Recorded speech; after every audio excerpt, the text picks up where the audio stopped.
আমলকি একাদশীর ব্রত কথা। যুধিষ্ঠির বললেন, হে কৃষ্ণ, মহাফলদাতা বিজয়া একাদশীর কথা শুনলাম।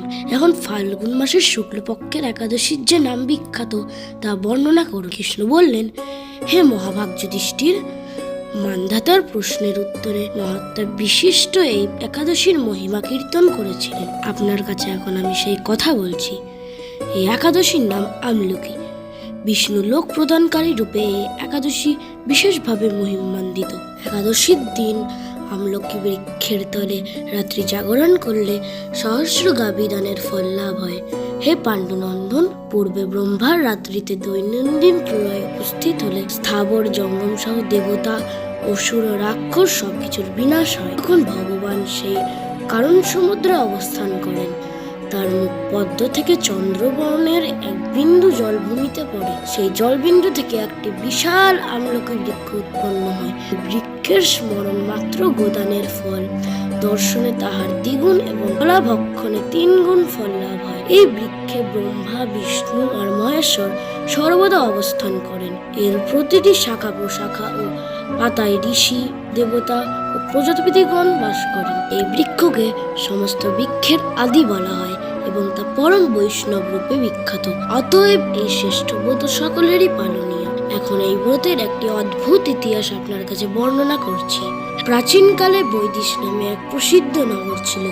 ওই নগরে চৈত্ররথ নামে এক রাজা রাজত্ব করতেন। চন্দ্রবংশীয় পাশবিন্দুক রাজার পুত্ররূপে তিনি জন্মগ্রহণ করেন। তিনি অত্যন্ত শক্তিমান ও ঐশ্বর্যশালী ছিলেন। শাস্ত্রজ্ঞানেও তিনি ছিলেন সুনিপুণ। আর রাজ্যের সর্বত্রই মনোরম আনন্দপূর্ণ এক পরিবেশ লক্ষ্য করা যেত।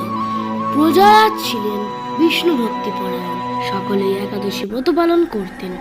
তার রাজ্যে কোনো অভাব ও মঙ্গল ছিল না। এইভাবে প্রজাদের নিয়ে রাজা চৈত্ররথ সুখের দিন যাপন করতে থাকেন। একসময় ফাল্গুন শুক্লপক্ষের দ্বাদশী যুক্ত আমলকি একাদশীর তিথি সমাগত হয়। রাজ্যের সকলেই এই ব্রত পালনের সংকল্প করলেন। ওই দিন প্রাতঃ স্নান পর প্রজাদের নিয়ে রাজা ভগবান শ্রী বিষ্ণুর মন্দিরে যান।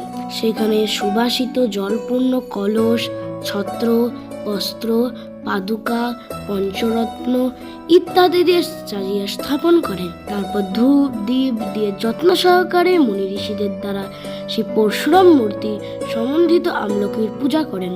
হে পরশুরাম, হে রেণুকার সুখবর্ধক, হে ধাত্রী, হে পাপ বিনাশিনী আমলকি, তোমাকে প্রণাম। আমার অর্ঘ্যজল গ্রহণ করো। এইভাবে দিন যথাবিধি পূজা তৎস্তুতি নিত্য গীতি করে রাজা ভক্তি ভরে সেই বিষ্ণু মন্দিরে রাত্রি জাগরণ করতে লাগলেন। এমন সময় দৈবযোগে একটি ব্যাধ সেখানে উপস্থিত হয়। পূজার সামগ্রী সহ বহু ব্যক্তিকে একত্রে রাত্রি জাগরণ করতে দেখে সে কৌতূহল ক্রান্ত হল। সে ভাবল, এসব কি ব্যাপার? বিষ্ণু মন্দিরে প্রবেশ করে সে বসে পড়ল। কলসের উপরে স্থাপিত বিষ্ণু মূর্তি দর্শন করল। ভগবান বিষ্ণু এবং একাদশীর মাহাত্ম্য মনোযোগ দিয়ে শুনল। সারাদিন ওই ব্যাধ কিছুই আহার করেনি। এভাবে ক্ষুধায় কাতর হয়ে সেখানে সে রাত্রি জাগরণ করলো। পরদিন প্রজাসহ রাজা নগরের দিকে যাত্রা করলেন। সেই ব্যাধও তার গৃহে ফিরে গেল। এরপর এক সময় ব্যাধের মৃত্যু হলো। একাদশীতে রাত্রি জাগরণ ব্রত প্রভাবে সেই ব্যাধ পরবর্তী জন্মে এক রাজার অধীশ্বর রূপে নিযুক্ত হল। জয়ন্তী নামে এক নগরী ছিল। এখানে বিদুরথ নামে এক রাজা বাস করতেন। ওই ব্যাধ বিদুরথ রাজার মহাবলী পুত্র রূপে জন্মগ্রহণ করেন। তার নাম হয় বসুরথ। এই 1,00,000 গ্রামের অধিপত্য তিনি লাভ করলেন। তিনি ছিলেন সূর্যের মতো তেজস্বী, চন্দ্রের মতো কান্তিমান ও পৃথিবীর মতো ক্ষমাশীল। বিভিন্ন সদ্গুণে ভূষিত বসুরথ পরম বিষ্ণু ভক্তি পরায়ণ হন।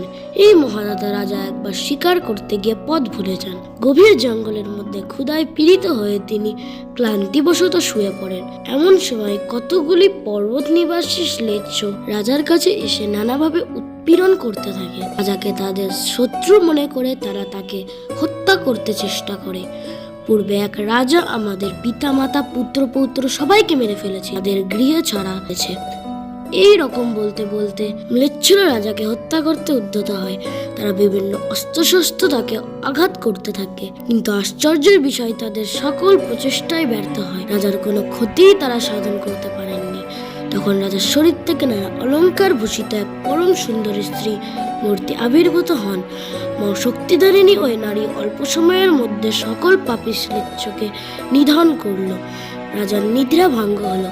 এই ভয়ানক হত্যাকাণ্ড দেখে রাজা অত্যন্ত বিস্মিত হলেন। তিনি বলতে লাগলেন, আহা, আমার শত্রুদের হত্যা করে কে আমার প্রাণ রক্ষা করলো? এমন কৃপালু কে আছে? আমি তার প্রতি আমার কৃতজ্ঞতা প্রকাশ করছি। এমন সময় দৈববাণী হলো, ভগবান কেশব ব্যতীত শরণাগতকে রক্ষা করবার আর কে আছে? তিনি শরণাগত পালক। দৈববাণী শুনে তিনি ভক্তিযুক্ত চিত্তে গৃহে ফিরে এলেন। তারপর প্রজাসহ ইন্দ্রের মতো নিষ্কণ্টক রাজ্য ভোগ করতে লাগলেন। বশিষ্ঠ বললেন, হে রাজন, যে মানুষ এই পরম উত্তম আমলকি একাদশী ব্রত পালন করেন তিনি নিঃসন্দেহে বিষ্ণুলোক প্রাপ্ত হন। পালনের সময় পশ্চিমবঙ্গ সকাল 5:58 থেকে 9:52 পর্যন্ত, বাংলাদেশ সকাল 6:29 থেকে 10:08 পর্যন্ত। রাধে রাধে।